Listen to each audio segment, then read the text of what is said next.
the Certified Wealth Strategist presents Tactical Strategies Now podcast series, Estate Tax Repeal. In the next few minutes, Jeff Cobb, with over 17 years' experience as a wealth advisor in the insurance industry, will share with you some valuable strategies and information that you can use right now with your clients. By now, most everyone knows that the federal estate and generation skipping transfer taxes have been repealed for 2010. Now, while this might normally be viewed as good news, unfortunately, the one-year repeal raises more issues than it resolves. Issue number one, will the repeal stick? No one knows for sure, but the Obama administration's 2010 budget proposal calls for retroactive reinstatement of tax at the 2009 levels. In 2009, the estate tax and GST exemptions were $3.5 million and the top rate was 45%. Now that's much more generous than the current law, which calls for a $1 million exemption level and a 55% top rate starting in 2011. But it's less generous than a proposal getting bipartisan support in the Senate. The Senate proposal would institute a $5 million exemption per person and a top rate of 35%. Chances are any effort at a retroactive reinstatement of the estate and GST taxes will be challenged in the courts. But as it turns out, the U.S. Supreme Court addressed the constitutionality of a retroactive estate tax in an earlier case. The court held that retroactive application of a statute did not violate due process, so long as the tax's statute retroactive application was supported by a legitimate legislative purpose furthered by rational means. So issue number two, what about tax years 2011 and beyond? The near certainty is that we'll have federal estate and GST taxes in 2011 and beyond, but it's anyone's guess what the rate and the exemption will be. Some take the view that Congress likes tinkering with the estate tax every couple of years because it brings in campaign contributions from special interest groups on both sides, and if that's right, things could remain in the air for some time to come. Issue number three, what to do in 2010. Even clients who believe that a divided Congress will be unable to muster the fortitude to repeal the repeal of the estate tax should visit their estate planners right away.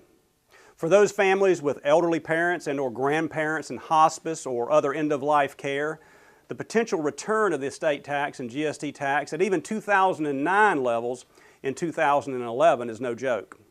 As callous as it sounds, conversations around continuance of life for older generation family members versus quality of life for younger generation family members are likely to take place in lawyers' offices and hospital corridors. Clients who believe the estate tax repeal will stick have still more to think about. Nearly all affluent and high net worth clients have documents, either a will or a living trust, that divides their estates at death into family and marital shares. The family share is typically left to a credit shelter or a bypass trust, while the marital share is typically left to a marital trust. In second marriage situations, the marital trust is often called a qualified terminable interest property or QTIP trust.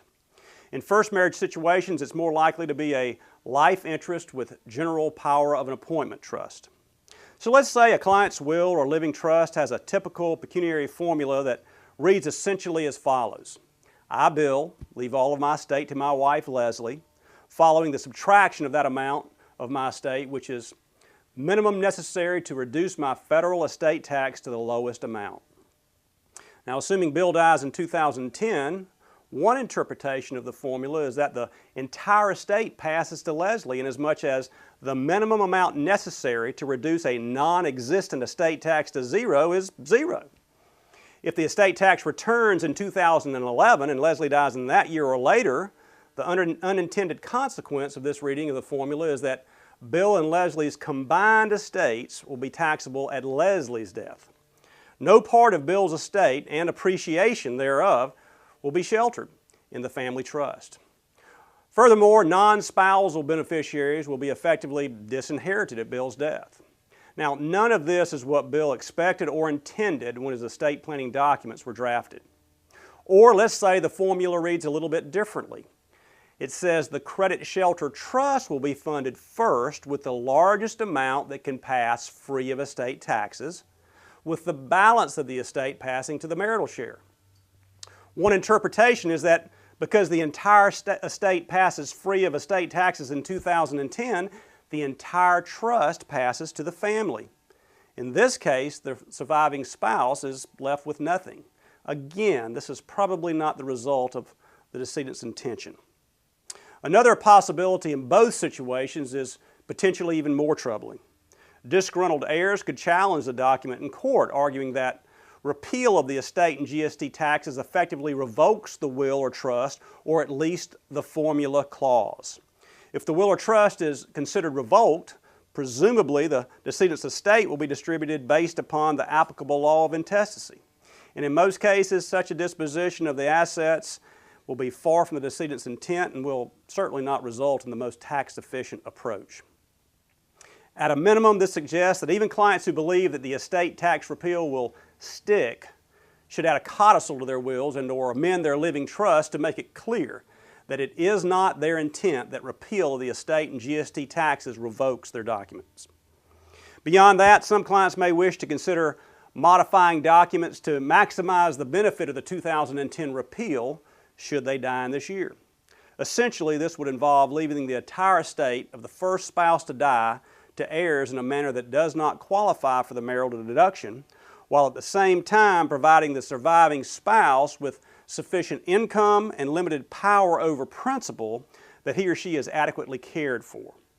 The potential is to create a mega-funded credit shelter trust that transfers much more than the current $3.5 million exemption amount and future appreciation entirely outside of the transfer tax system should it return in 2011. Now, one caveat to the mega-funded credit shelter approach is this. If federal estate and gift taxes return in 2011 and the client survives until then, it'll be necessary to revisit the documents again to avoid overfunding the credit shelter trust and underutilizing the marital deduction. Another caveat to the mega-funded credit shelter trust approach relates to the modified carryover basis rules in effect for 2010. Assets not passing directly to the surviving spouse or into a Q-tip will have a carryover basis subject to the increase of only $1.3 million. So, while leaving everything to non-spousal beneficiaries could make sense from an estate and GST tax perspective, it could trigger capital gains taxes if it's necessary to sell appreciated assets to generate liquidity and/or income for the survivor. But what about the client who believes that a retroactive reinstatement of federal estate and GST tax is likely? Just leaving current documents as they stand could be problematic, and here's why. Imagine your clients are wrong. Imagine that the estate and GST tax repeal stick. These clients face the same problems described above. Those who die in 2010 with formula provisions in their wills and trusts faced uncertainty at least.